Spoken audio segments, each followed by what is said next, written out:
하나님께서 우리에게 주신 말씀은 시편 91편 7절에서 16절까지의 말씀입니다.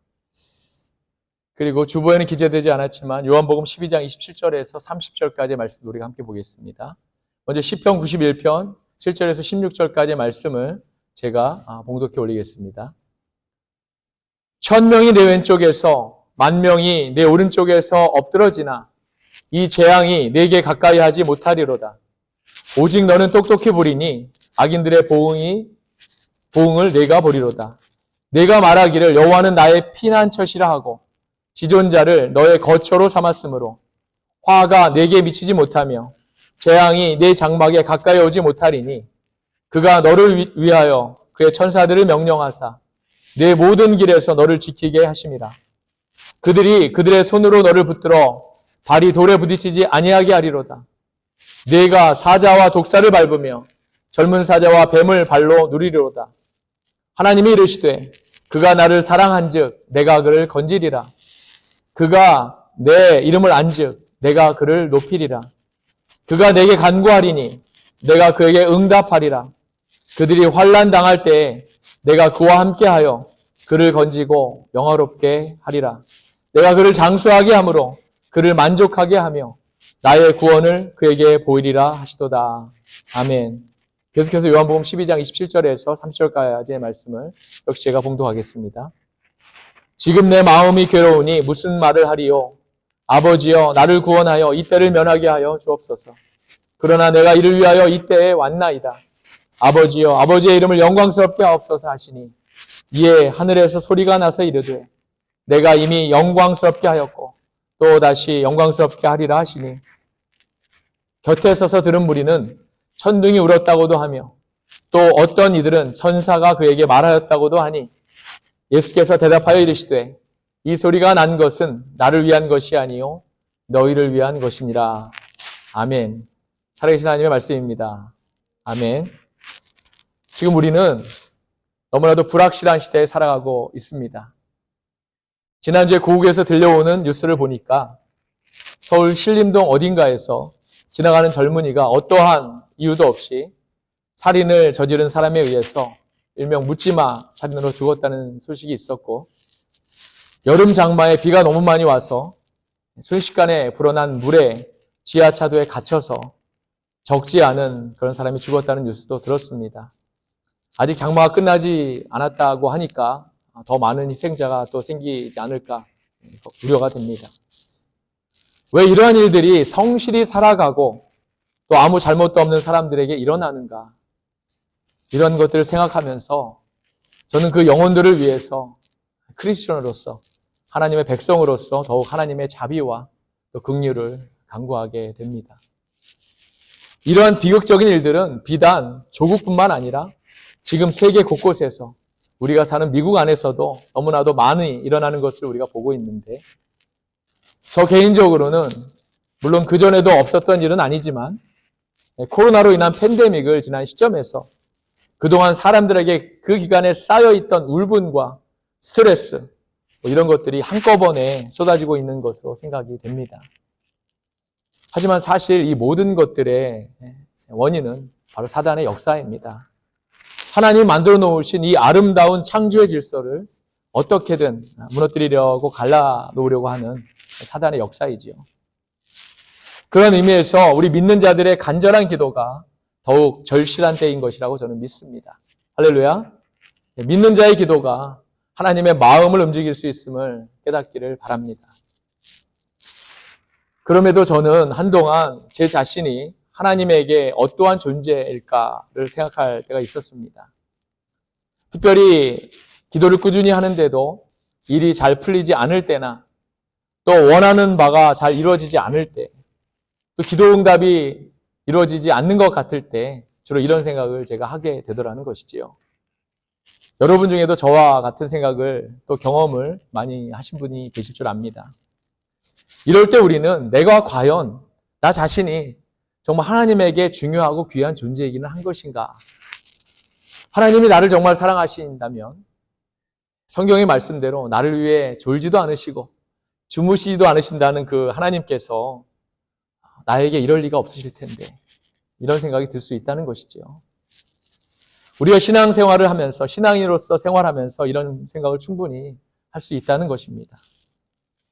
요즘에 사회적으로 문제를 일으키고 있는 조현병 환자나 우리가 흔히 얘기하는 사이코패스, 분노 조절 장애 이런 것들을 일으키는 사람들을 보면서 사람들이 이렇게 된 가장 큰 이유 중에 하나가 바로 가정에 있다는 말을 들었습니다. 그 사람이 좀 정상적이지 않거나 폭력적이거나 하면 분명히 그 가정에서 부모님으로부터 그러한 비슷한 피해를 입었거나 혹은 그러한 모습을 보고 자람으로 인해서 간접적으로 또 직접적으로 영향을 받았다는 것이지요. 그리고 이 말은 실제적으로 아주 일리가 있고 사실인 경우가 많이 있습니다.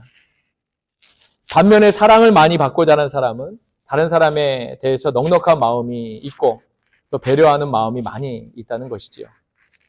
물론 모든 사람이 다 그런 것은 아니지만 대체적으로 또 확률적으로 그렇다는 것입니다. 크리스천들 중에서도 자라면서 그 사람의 가정 환경이 아버지의 폭력적이거나 무서운 그런 아버지를 경험한 그런 성향이 있다면 그 사람은 하나님을 무서운 분, 두려운 분으로 이렇게 생각할 수 있다는 겁니다. 그래서 자신이 어떠한 죄를 지었거나 말씀에 불순종하고 또 도덕적이지 않은 일을 했을 때 하나님이 용서하고 사랑해 주시는 분이라면 그런 이미지보다도 자신에게 하나님의 벌과 또 하나님의 진노가 임할 것이라는 그런 생각을 한다는 것이지요. 제가 이런 말씀을 드리는 이유는 우리가 우리 하나님을 생각할 때 내가 과연 하나님에게 어떠한 존재인지를 우리가 분명히 정립해야지 우리가 하나님이 원하시는 그런 건강한 신앙인으로서의 생활을 할 수 있다고 믿기 때문입니다.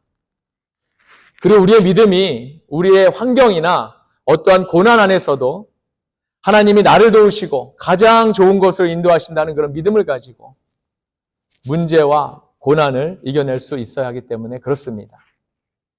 그러한 면에서 오늘 말씀을 이해하셨으면 좋겠습니다.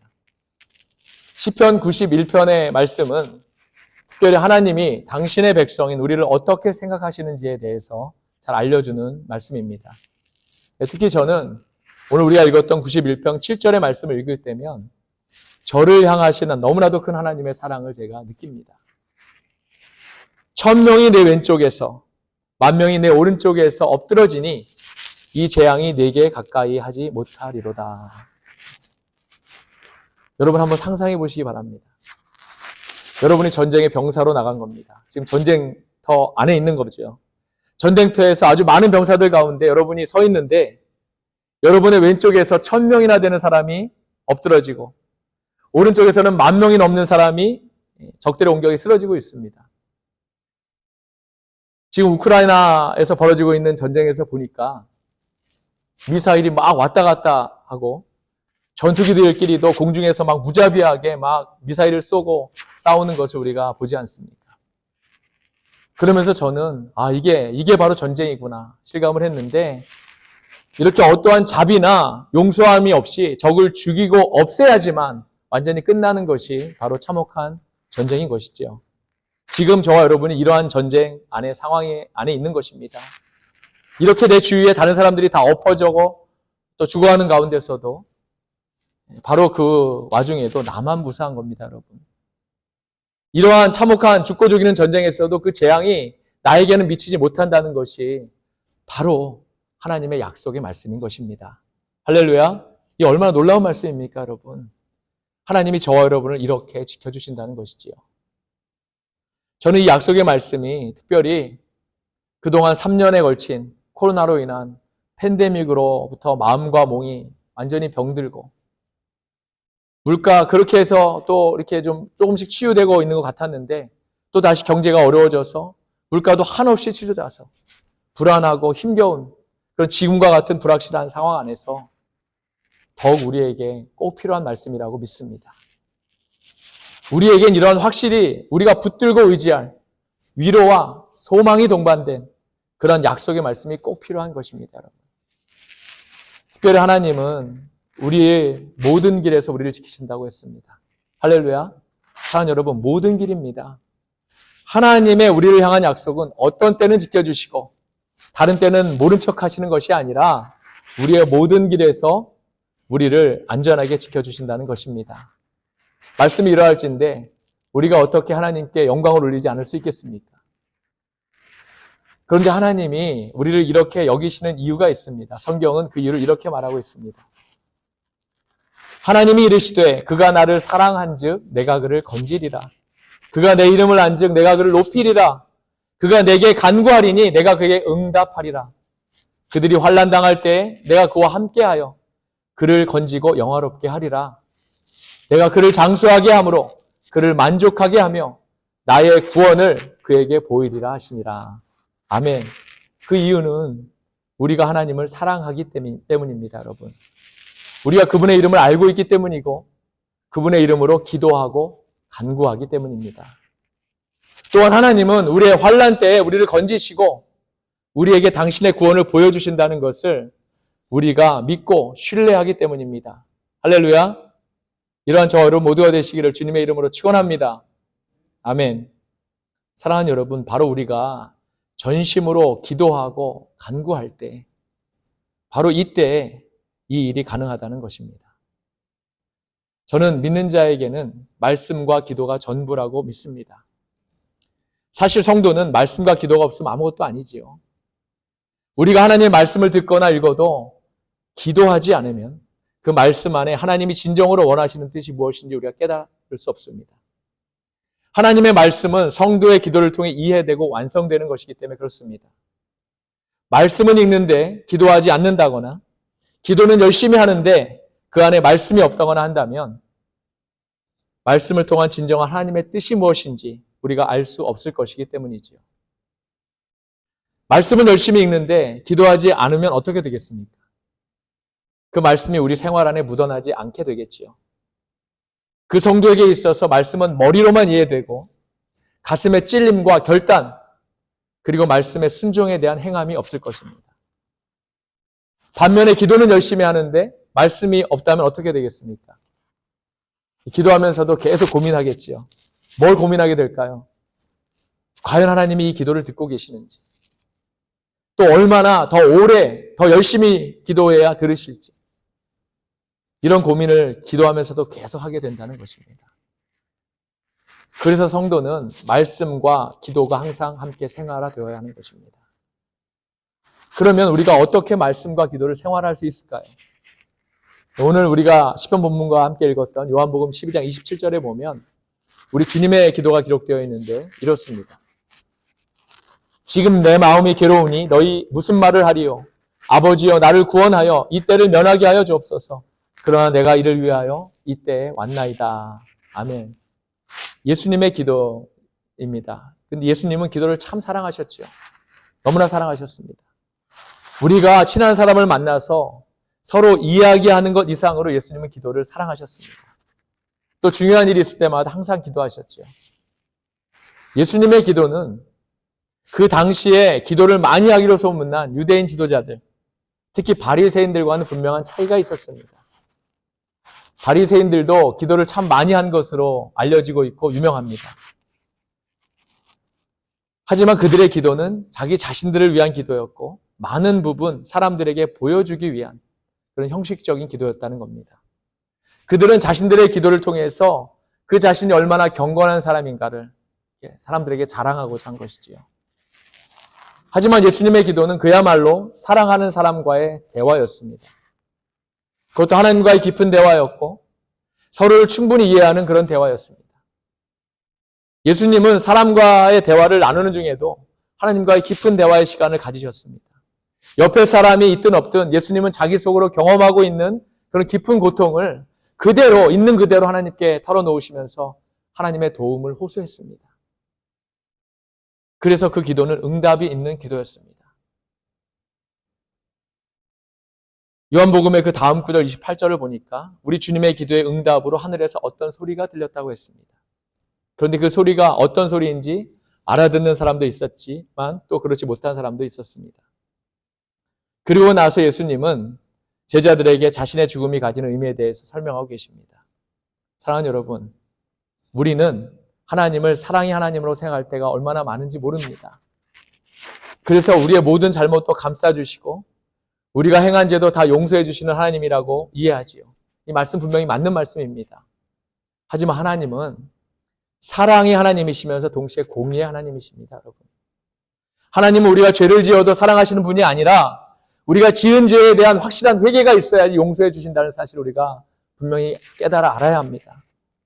많은 크리스천이 이 사실을 혼동합니다.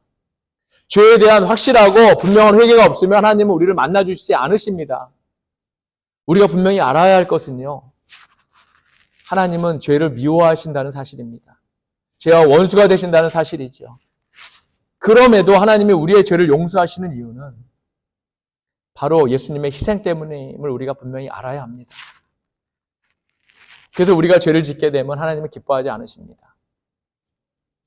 예수님은 이 사실을 분명히 알고 계셨습니다. 아들이신 예수님은 아버지인 하나님이 죄에 대해서 미워하시고 진노하신다는 사실을 잘 알고 계셨지요. 하나님께서 당신의 아들 이 땅에 보내신 이유가 무엇입니까, 여러분? 당신의 아들로 하여금 그 진노의 화를 대신당하게 하고 우리에게는 진노하시지 않기 위해서입니다. 죄를 지은 사람은 그 마음이 불안합니다. 죄가 크면 클수록 그 불안한 감은 더 커지겠지요. 이 사람은 양심의 가책을 느끼게 됩니다. 예수님은 하나님께서 인간이 지은 모든 죄를 자신에게 돌리시고 계시는 것을 알고 계셨습니다. 사랑하는 여러분, 처음 죄를 지은 아담과 하와가 어땠습니까? 그들은 하나님 말씀에 불순종했습니다. 하나님의 명령을 거역하고 금지된 열매를 따먹었지요. 그리고 그들은 어떻게 했습니까? 도망해서 하나님으로부터 숨었습니다. 그때 아담의 마음이 얼마나 불안했을까요? 그런데 지금 예수님의 심정은 죄를 지은 사람의 가책이나 그때 아담의 심정과는 비교가 되지 않습니다. 지금 내 마음이 괴로우니 무슨 말을 하리요? 아버지여, 나를 구원하여 이 때를 면하게 하여 주옵소서. 그러나 내가 이를 위하여 이 때에 왔나이다. 예수님은 마음이 괴롭고 불안했습니다. 도저히 기도하지 않고서는 그 상황을 감당할 수 없으셨지요. 마음이 떨리고 가슴이 녹는 것 같아서 도저히 대화를 계속할 수 없었습니다. 그때 예수님은 기도하셨습니다. 결국 우리에게 평안을 주시는 분은 하나님이십니다, 여러분. 우리가 살면서 지옥을 경험할 때가 분명히 있습니다. 하루하루가 지옥 같은 삶인 것이지요. 내가 하나님을 거역하고 죄 짓는 생활을 아무렇지도 않게 반복할 때 하나님은 우리의 삶에 지옥을 경험하기도 하십니다. 매일매일이 불안하고 죽고 싶은 심정으로 살지요. 하나님께서 일시적으로 은혜를 거두어 가시면 얼마나 큰 두려움이 우리에게 몰려오는지 모릅니다. 그런데 죄도 없으신 예수님은 지금 우리가 지은 죄로 인하여 우리 대신에 심한 영적인 고통과 심리적인 두려움을 경험하고 계시는 것입니다. 그때 예수님은 어떻게 하십니까? 예수님은 하나님께 기도합니다. 예수님은 오직 하나님께 부르짖었습니다. 아버지여, 나를 구원하여 이 때를 면하게 하여 주옵소서. 사랑하는 여러분, 예수님은 심한 두려움에 빠진 우리를 도우십니다. 다른 사람들에게는 아무리 이야기해도 알아듣지 못하는 우리의 마음의 고통, 여러분 마음의 고통, 그 고통 누구나 있을 줄 압니다. 그런데 예수님은 너무나도 잘 알고 계십니다. 왜냐하면 예수님께서 친히 이 고통을 경험하셨기 때문입니다. 친히 몸소 지금 이 고통을 겪고 계시기 때문입니다. 그래서 예수님은 이러한 마음을 가지고 우리를 도우시는 것입니다. 할렐루야. 히브리서 2장 18절을 우리가 함께 보길 원합니다. 히브리서 2장 18절입니다. 함께 읽겠습니다. 그가 시험을 받아 고난을 당하셨은즉 시험 받는 자들을 능히 도우실 수 있느니라. 아멘. 어떤 고통이라도 상관이 없습니다. 혹시 지금 심한 두려움과 좌절감으로 고통받고 있는 분이 계시다면 지금 즉시 주님께 기도할 수 있기를 바랍니다. 주님, 저는 지금 심한 두려움 가운데 생활하고 있습니다. 정상적인 생활을 할 수 없을 정도입니다. 사람들을 만나서 제대로 얘기를 나눌 수도 없습니다. 주님 도와주세요. 사랑하는 여러분, 주님을 바라보는 것입니다. 우리가 주님은 어떤 방법을 통해서라도 기도하는 그 심정을 도우십니다. 예수님께서 나를 구원하여 이 때를 면하게 하여 주옵소서 하고 기도하셨다고 해서 무조건 이 상을 피해달라고 간구한 것이 아닙니다. 예수님께서는 지금 자신이 무엇을 위해 이 땅에 왔고 무엇을 감당해야 하는지 잘 알고 계셨습니다. 이 구절의 끝에 말씀을 한번 보십시오. 그러나 내가 이를 위하여 이때에 왔나이다. 예수님께서 이때를 면하게 해달라고 하신 것은 완전히 이 고통을 없애달라고 하신 말씀이 아닙니다. 오히려 예수님은 자신이 온 것이 바로 이때를 위해서라는 것을 알고 계셨습니다. 내가 이를 위하여 이때에 왔나이다. 그것은 만일 예수님께서 고통만 면하게 해달라고 한다면 언제든지 그 고통을 없앨 수 있다는 것입니다. 이것이 바로 스스로 죄값을 감당하는 것과 다른 사람의 죄를 대신 져주는 것의 확실한 차이입니다. 자기 죄 때문에 고통받는 사람이 이때를 면하게 해달라고 한다고 해서 그것이 면해지지는 않지요. 반면에 다른 사람의 죄를 대신 책임지는 사람이 이때를 면하게 해달라고 이렇게 한다면 그것으로 그 책임이 멈출 수 있게 되고 그 고통은 끝나버립니다. 예를 들어서 어떤 사람이 자원해서 다른 사람에게 신장을 떼어주기로 마음먹었습니다. 그래서 신장 하나를 떼어내기 위해서 병원 침대에 누워 있는데 그만 너무 무섭고 두려운 마음에 심리적인 고통이 너무나 큰 겁니다. 아, 내가 왜 한다고 했지? 이러면서 마음을 되돌리지요. 저 마음이 바뀌었어요. 이 수술을 안 하고 싶습니다. 네, 그러면 그것으로 그 사람의 고통은 끝나는 것입니다. 여러분. 약속을 지키지 못해서 좀 창피하긴 하겠지만 그 사람은 이때를 면할 수 있는 것입니다. 마찬가지로 예수님은 지금 자신이 원하기만 하신다면 얼마든지 이 고통의 때를 면하실 수 있습니다. 그러나 예수님은 그것이 아니라고 아버지께 분명히 말씀드리고 있는 거죠. 그러나 내가 이를 위하여 이때에 왔나이다. 그러면 예수님은 이걸 잘 알고 계시면서도 자신의 고통을 아버지께 호소하고 있을까요? 왜 그럴까요?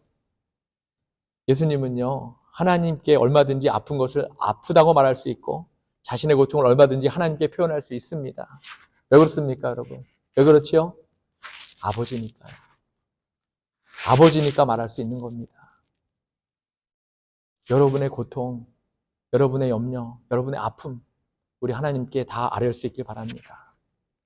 그러면서 예수님은 자기가 끝까지 이를 감당할 수 있게 해달라고 기도를 드립니다.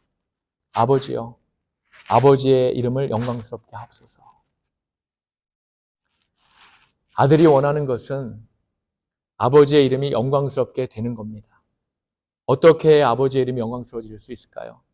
그것이 바로 우리 죄인들의 구원을 이루는 일입니다. 죄인들을 구원하시는 이 일로 말미암아 하나님의 이름이 최고로 영광스러워지는 것이지요. 왜냐하면 이것보다 더 하나님의 사랑과 은혜를 나타낼 수 있는 일이 없기 때문에 그렇습니다. 하나님께서 천지와 만물을 창조하셨을 때 온 피조물들은 하나님의 솜씨를 노래하고 찬양합니다. 또 하나님께서 창조하신 것들을 돌보시는 것을 볼 때 사람들은 다시 한번 하나님의 이름에 영광을 올리지 않을 수 없었지요. 그런데 이 죄가 하나님의 영광을 막아버린 것입니다. 인간의 죄가 그렇게 한 것이지요. 그럼에도 하나님께서는 그토록 하나님을 거역하고 자기 욕심대로 산 죄인들을 구원하시길 원하신 것이고 그들을 자기 자녀로 다시 삼아주신 것입니다. 어느 왕이, 어느 임금이 자기 원수들을 위해서 자기 왕자를 희생하면서까지 그 모든 원수들을 자기 자녀로 삼아서 왕자와 똑같은 대우를 해주겠습니까? 죄가 우리를 모두 하나님과 원수되게 했던 것입니다, 여러분. 우리는 한결같이 하나님의 은혜에 합당하지 못한 사람들이었다는 사실, 이 사실을 결코 잊지 않기를 바랍니다. 그러한 우리를 하나님께서는 자신의 아들을 희생하시면서까지 자녀 삼아주신 것이지요. 그렇기 때문에 하나님의 이름이 가장 영광스럽게 되는 것은 죄인들이 이 은혜를 깨닫고 하나님께 찬양을 드리는 순간입니다. 하지만 너무나도 많은 사람들이 하나님의 용서의 복음을 듣고 난 후에도 자기 자신의 모습을 제대로 돌아보지 않는 것을 봅니다. 믿는 자들조차도 도대체 나 같은 죄인이 어떻게 구원을 얻게 되었는지를 깨닫지 못한다는 것입니다. 많은 부분 그렇다는 것이지요. 오히려 더 자기 욕심을 향해 달려가지요. 내가 믿었으니까 뭔가를 내어놓으라고 하나님께 기도하면 오히려 큰 소리 치지 않습니까? 사랑하는 여러분, 용서받을 수 없는 죄인인 우리가 하나님의 은혜에 감사드리고 찬양 드릴 때 하나님의 이름이 영광스러워진다는 사실을 우리가 분명히 깨닫기를 원합니다. 구원받고 보니 너무나 좋아서 병들어도 감사하고 사업에 실패해도 찬양하고 이런 일 저런 일 그 모든 일에 하나님께 감사할 때 그리 아니하실지라도 우리가 하나님께 영광을 올릴 때 우리에게 진정한 구원의 열매가 나타나게 되는 것입니다. 예수님께서 기도하신 내용이 뭡니까? 그것은 죄인들의 구원을 통해서 이 죄인들이 하나님을 찬양할 수 있는 것을 보일 수 있게 해달라는 겁니다. 이 기도에 대해서 하나님은 이렇게 응답하셨습니다. 이에 하늘에서 소리가 나서 이르되 내가 이미 영광스럽게 하였고 또다시 영광스럽게 하리라 하시니. 이것이 하나님의 응답입니다, 여러분. 당신의 아들이 원하는 것이 이것이라면 하나님께서는 이 일을 반드시 이루시겠다고 하시는 것이죠. 반드시 이루시겠다고 하시는 겁니다. 사실 우리가 행하는 것을 보면 하나님께서 구원하고 싶은 사람이 아마도 한 명도 없을 것 같습니다. 하나님의 거룩한 뜻이 성취되기에는 너무나도 많은 어려움이 있지요. 우선 어떻게 해서든지 이를 방해하고 좌절시키려는 사단의 역사가 있습니다. 그리고 거의 대부분의 사람들이 이 일에 무관심합니다. 누가 우리의 구원에 대해서 처음부터 관심을 가졌습니까? 지금 이 땅의 삶도 감당하기 어려운데 죽고 난 후의 삶이라니요. 이렇게 우리의 관심은 모두 이 세상에 있지 않습니까? 이 세상에서 돈 잘 벌고 높은 자리에 올라가서 큰 소리 치고 또 몸이 건강한 것 외에 우리가 관심을 가지는 것이 뭐가 있을까요? 이분 교회도 마찬가지입니다.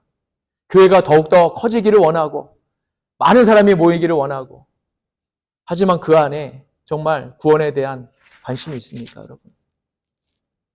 아무리 시대가 악하다고 해서 또 아무리 인간들이 타락해도 하나님께서는 구원하실 사람을 구원하셔서 반드시 하나님께 영광을 올리는 사람들이 있게 하시겠다는 것이고 바로 이런 상황에서도요.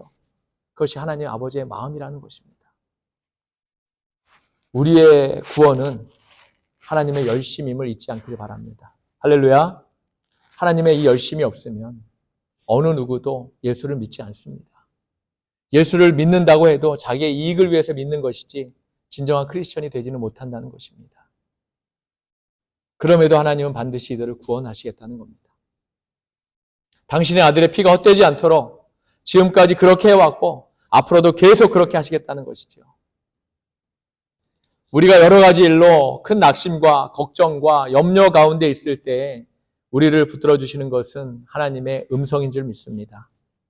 하나님께서 지금 나의 고통을 알고 계시고 이 고통이 헛되이지 않고 반드시 귀한 열매로 나타나실 것이라는 그런 확신을 주시고 우리는 그로 말미암아 두려움을 이길 수 있는 것입니다. 그래서 지금 우리에게 필요한 것, 여러분에게 필요한 것, 불확실한 이 시대에 우리에게 꼭 필요한 것, 바로 살아계신 하나님의 음성인 줄 믿습니다. 하늘에서 음성이 들렸을 때 모든 사람들이 그 의미를 알아들은 것은 아닙니다. 곁에 서서 들은 무리는 천둥이 울었다고도 하며 또 어떤 이들은 천사가 그에게 말하였다고도 하니 똑같은 말씀을 들어도 어떤 사람들은 알아듣는가 하면 다른 사람들은 전혀 알아듣지 못합니다. 똑같은 설교를 들어도 어떤 사람은 그 말씀에 찔림을 받아서 완전히 새 사람이 되는가 하면 다른 사람에게는 전혀 그런 감동이 없는 경우가 있습니다. 이것은 설교를 잘 전하는가 아닌가의 문제와는 다른 문제입니다. 그래서 예수님께서는 그들에게 설명을 해주십니다.